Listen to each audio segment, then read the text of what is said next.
अस्सलाम वालेकुम नाज़रीन, मैं ज़ैनुल आबिदीन हूँ एक नए व्लॉग के साथ। नाज़रीन, इस वक्त कश्मीर की जो सूरत हाल है वो इंतहाई कशीदा किस्म की सूरत हाल है। वहाँ पे लाशों के अंबार लग चुके हैं, लेकिन हुकूमत की इतनी बेहिसी और लापरवाही है कि ये उसको अजीब अजीब किस्म के रंग दिए जा रहे हैं। कल जो को आगे लेके निकलेंगे, जो मुजफ्फराबाद की तरफ है लॉन्ग मार्च को, वहाँ पे हम शिफ्ट करेंगे, आगे जाएंगे, क्योंकि अभी तक दरेक के मकाम पे रावला कोट के बहर वहाँ पे एक एहतजाज चल रहा है। वो लोग वहाँ पे बैठे हुए हैं और कल का मकसद ये था, क्योंकि इलेक्शन जो एक बराए नाम इलेक्शन करवाती है हमारी जो भी ये ताकतवर लोग हैं, उन्होंने वो इलेक्शन का ढोंग रचा के रखा हुआ था। अवाम ने उसको बिल्कुल मुस्तरद किया और आगे चलने का अपना उन्होंने आदा किया। लेकिन यहाँ पे जो सिस्टम है इंतहाई जालिम सिस्टम है, फाशिस्ट सिस्टम है। उन्होंने उनके ऊपर गोलियाँ चलाने का फैसला किया हुआ था। अब जब वो वहाँ से अवाम आगे निकलती है तो उनके ऊपर वहाँ पे फायरिंग कर दी जाती है। अभी जो ओवरसीज़ कश्मीरी हैं उनके चैप्टर से जो इसके अवामी एक्शन कमेटी के कोर मेंबर भी हैं, उन्होंने एक प्रेस रिलीज़ जारी की है जिसमें उन्होंने 17 शहादतें कल की बताई हैं। और आज की जो है वो मैं आगे चल के आपको बताता हूँ कि वो सूरत हाल कितनी कशीदा सूरत हाल थी। देखिए, ये जो 17 लोग वहाँ पे शहीद होते हैं, उनको इसलिए शहीद किया जाता है कि वो कहते हैं कि अब हम रावला कोट की तरफ जाएंगे, क्योंकि रावला कोट में एक मुकम्मल तौर पे कर्फ्यू नाफिज है। 50 दिन से ऊपर दिन गुजर चुके हैं और वहाँ पे कर्फ्यू नाफिज करके रखा हुआ है इस जालिम रजीम ने। अब सीन यहाँ पे ये पैदा होता है जब वो वहाँ पे आगे जाने की कोशिश करते हैं, वहाँ पे रेंजर, पुलिस और बाकी जो सिक्योरिटी के इदारे हैं वो सारे वहाँ पे उनके ऊपर आंसू गैस की शेलिंग और स्ट्रेट फायरिंग करनी शुरू कर देते हैं।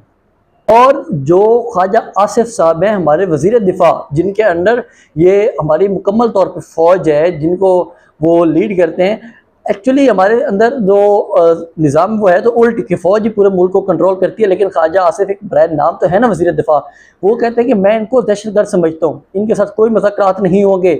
ओ भाई, आप लोग मकबूजा कश्मीर बनाने पे तुले हुए हैं, आज़ाद कश्मीर को मकबूजा कश्मीर बनाना है आप लोगों ने, और उसके ऊपर वो कहते हैं कि हमारे इनके साथ कोई मुज़ाकरात नहीं होना। और मुज़ाकरात के लिए वो कोई अजीब इनके मतलबात नहीं है। इनके मतलबात जो कश्मीरी हैं उनके मतलबात बिल्कुल जेन्युइन है और वो मतलबात बिल्कुल ठीक है।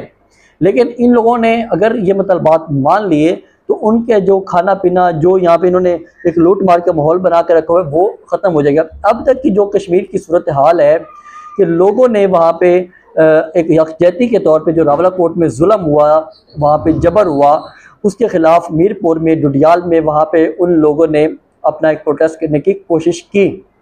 उस कोशिश को कुचलने के लिए वहाँ पे स्ट्रेट फायरिंग कर दी जाती है और वहाँ पे जो लोग ज़ख्मी हुए, जो लोग शहीद हुए, उनकी लाशें उठाने के लिए वहाँ पे नामालूम अफराद पहुँच जाते हैं और एक इतनी जालिम तरीके से वो उनकी ज़ख्मियों को और मैतों को, लाशों को उठा के गाड़ी में ठोंस रहे हैं और लेके जा रहे हैं।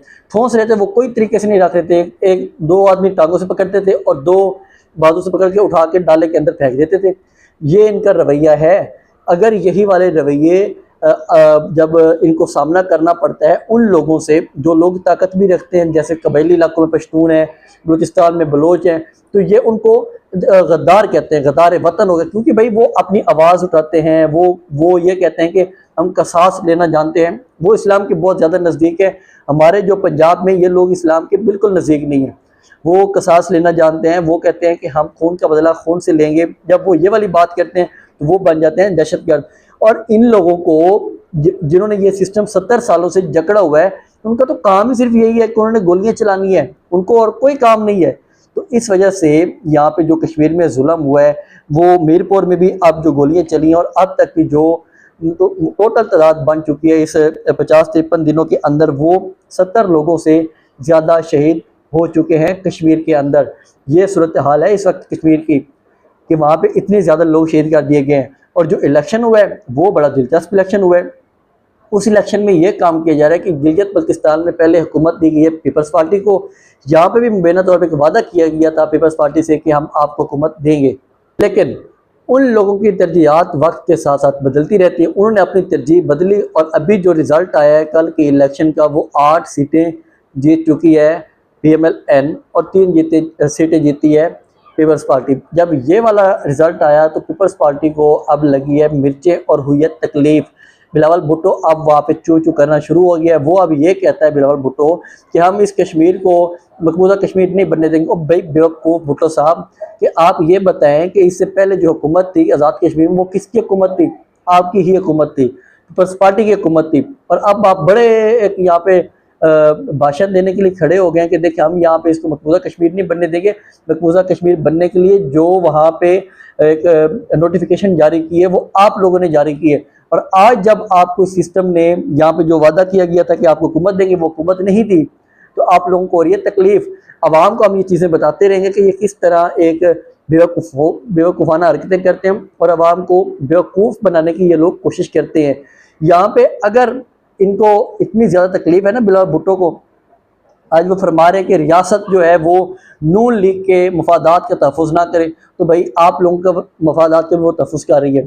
फार्म 47 पे आपकी बहन को पहुँचाया है उन्होंने असम्बली में। फार्म 47 पे आप लोगों के वालिद साहब पहुँचे हुए हैं और सदर बने हुए हैं, उन्हीं फार्म 47 के वोटों से सदर बन के बैठे हुए हैं।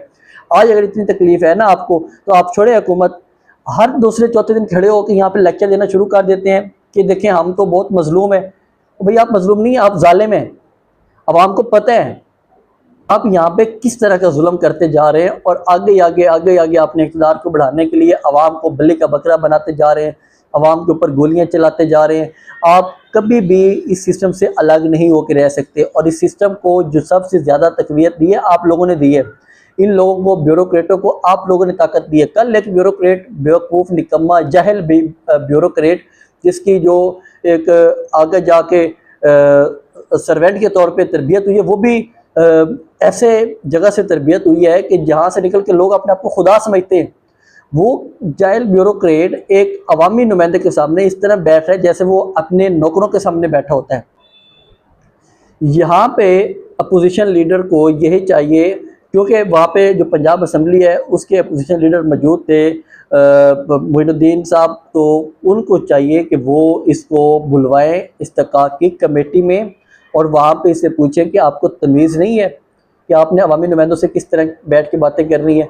जब तक इस तरह के ब्यूरोक्रेट को ये वहाँ पे बैठ के फारिग नहीं करेंगे, सज़ा नहीं देंगे। बाकी ब्यूरोक्रेट भी खुदा बने हुए हैं और वो अपने दफ्तर में अपने पिछली सर्विस का झंडा लगा के बैठे हुए ब्यूरोक्रेट।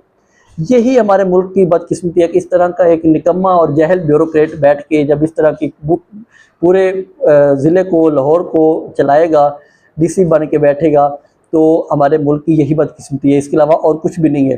तो ये जो कश्मीर की सूरत हाल है, इस पर हम मज़ीद भी हम आपको आगाह रखेंगे। हमारे साथ रहें, चैनल का ख्याल रखें। अल्लाह हाफ़िज़।